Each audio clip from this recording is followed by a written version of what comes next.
Hello, in front of me I've got REALME GT 2 Pro. In this video I'll show you how to add different types of cards to Google Pay.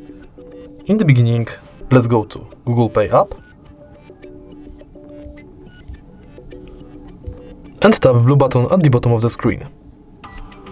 Now focus on loyalty, gift card and transit. First let's enter loyalty card and now select card you would like to add, for example Payback Poland. Now you can scan your card or enter details manually.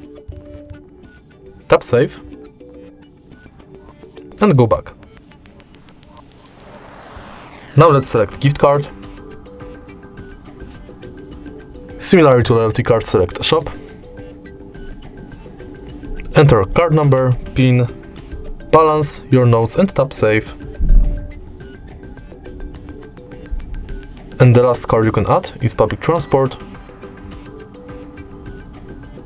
If you are able to find your public transport selected, you'll be redirected to a website where you have to finish the inside form. All of your cards will appear right here. If you find this video helpful, please leave a like, comment and subscribe.